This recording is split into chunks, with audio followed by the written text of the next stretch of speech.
Prime 2005. Yang namanya suka itu memang kadang tidak mengenal usia ataupun apa pekerjaannya tuh. Sama seperti kisah yang akan gue bahas kali ini, mereka ini memiliki umur yang sangat jomplang. Yang satu masih umurnya anak kuliahan, yang lagi satu udah pengen punya anak aja. Ya, film kali ini yang gue bahas tadi, Prime 2005, menceritakan tentang kisah mereka tuh. Jadi wanita itu bernama Raffi, yang mana sedang mendatangi seorang psikiater langganannya. Mereka membicarakan masalah hubungan, yang mana diketahui Raffi ini sudah berkali-kali menjalin hubungan dengan seorang pria, namun hasilnya selalu gagal. Ada yang tahu resepnya gimana kalau nggak gagal? Apalagi usianya udah menginjak 37 tahun. Psikiater hanya bisa mendukungnya dan memberikan solusi atas semua permasalahannya. Sementara seorang pemuda bernama Dev bersama teman-teman liarnya, yang mana teman Dev ini ingin memberikan pelajaran pada cewek yang sudah mengkhianatinya. Dia memberikan kue tepat di wajahnya. Alhasil mereka dikejar oleh anggota cewek-cewek tersebut. Lalu malamnya Dev berencana pergi ke bioskop untuk nonton sama gebetannya. Di sana dia ketemu sama teman lamanya yang bernama Rendal. Dan ternyata Rendal ini adalah temannya Raffi juga. Mereka berkenalan satu sama lain. Dan di sini terjadi percikan-percikan cinta antara mereka. Setelah itu mereka pun akhirnya nongkrong bersama dengan Dev. Dev juga mengatakan pada mereka kalau dia ini tidak sedang pacaran. Mereka ini temenan aja ya. Hal itu membuatnya teman ceweknya itu agak kesel. Dev dan Raffi pun ternyata udah tuker-tukeran nomor telepon di balik layar. Dan pada malam itu, ia juga mencoba untuk menelponnya. Namun masih ada keraguan di dalam hatinya. Ia pun punya ketakutan dan juga masih malu-malu kucing.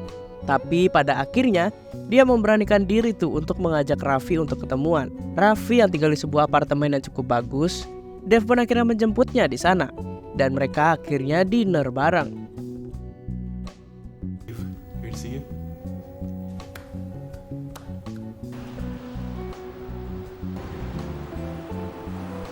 Namun, Raffi sempatnya bertanya kepada si Dev berapa usia Dev kali ini.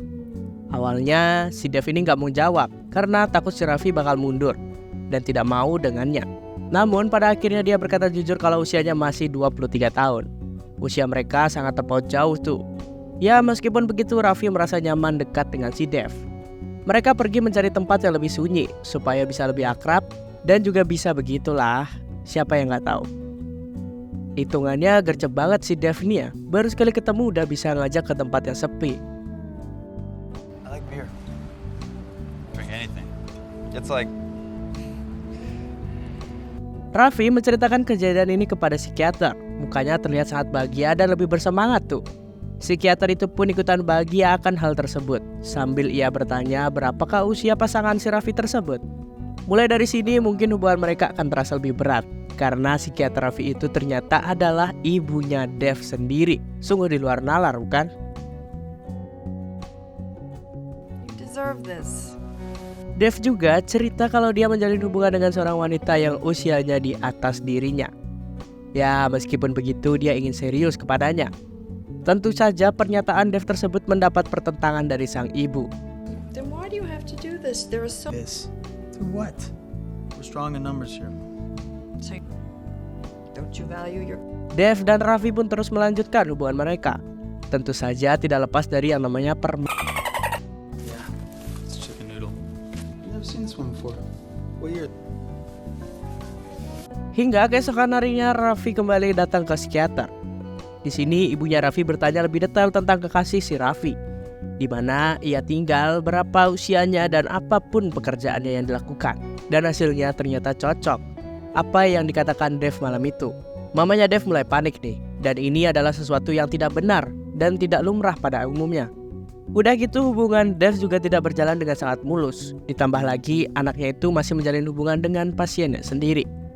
Pokoknya setiap hari Raffi itu datang dan berbicara tentang kekasihnya tersebut, yang tidak lain dan tidak bukan adalah Dev, yang membuat mamanya Dev itu menjadi bergetar. Selama ini memang Dev lebih suka tinggal bersama kakek dan neneknya. Tapi kala itu apartemen kakek dan neneknya akan dipinjamkan oleh teman mereka. Jadi mereka meminta Dev untuk mencari tempat tinggal yang lain untuk sementara waktu. Dev tidak ingin tinggal bersama orang tuanya karena dirasa tidak terlalu bebas. Apalagi dia juga butuh ketenangan karena dia suka melukis. Mengetahui hal itu tersebut, Raffi pun ingin melihat lukisan Dev. Dev dan lukisannya itu sangatlah bagus ternyata. Bahkan Dev seharusnya bisa menghasilkan uang dengan lukisannya tersebut. Jadi Raffi ingin membantunya dan memperkenalkan Raffi pada salah satu temannya. Ini bisa menjadi hal yang menguntungkan bagi Dev, terutama tentang percuanan. Apalagi ia masih kuliah, membutuhkan uang yang sangat cukup banyak. Hubungan mereka ini sudah berjalan setidaknya 2 bulan. Dan kini Dev tinggal bersama Raffi untuk sementara waktu. Tapi yang terjadi nyatanya malah membuat Raffi jadi kesel. Dev, pekerjaannya hanya nonton TV dan jalan-jalan. Gak pernah beres-beres rumah tuh. Sampai di suatu hari Raffi mendapatkan kebenaran yang menyakitkan. Ya, mamanya Dev mengatakan kalau Raffi adalah saat ini sedang menjalin hubungan dengan anaknya. Awalnya Raffi gak begitu mengerti. Lalu ia sadar.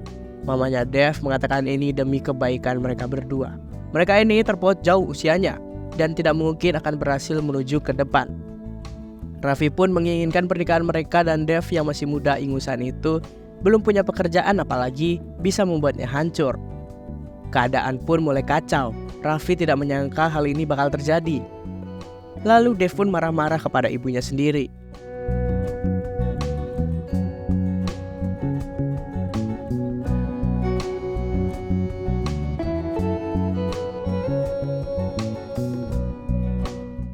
Keadaan makin kacau ketika Dev mengajak temannya ke apartemen Raffi. Begitu Raffi pulang terjadilah pertengkaran di antara mereka berdua. Makin kesini makin kesana tingkah si Dev ini makin kekanak-kanakan. Ya memang pada dasarnya masih terlalu muda untuknya. Mereka akhirnya memutuskan untuk rehat sejenak sambil mengintrospeksi diri.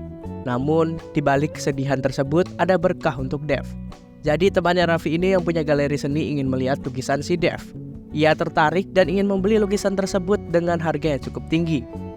Dia ingin memberitahukan hal baik kepada Raffi. Namun sayangnya Raffi susah dihubungi. Uang hasil penjualan lukisan Dev dipergunakan untuk membeli apartemen yang cukup mungil. Di sana ia akan menjadi markas dia dan teman-temannya. Dan di malam itu ia pun mengajak temannya untuk melepas penat pergi ke sebuah tempat hiburan malam.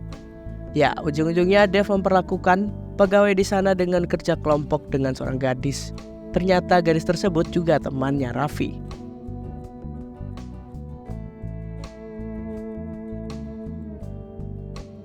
Beberapa minggu kemudian, Raffi dan Dev kemudian ketemu di salah satu supermarket. Ia pun mulai saling tatap-tatapan dan berujung bekerja kelompok. Kerja kelompok mulu nih si Dev.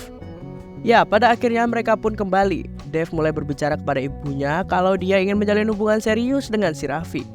Ibunya pun akhirnya luluh.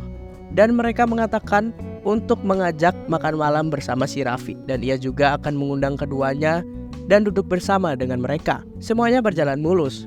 Raffi terlihat baik-baik saja dengan keluarga Dev. What? Oh, Hi. hi. I had to tell you one thing. Tapi masalahnya kembali muncul.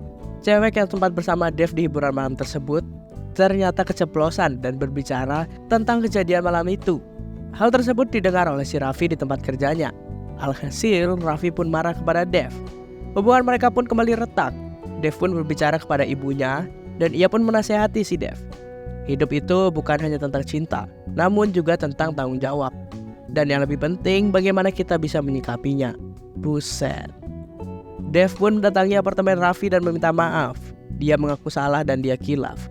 Ujung-ujungnya ya kerja kelompok lagi.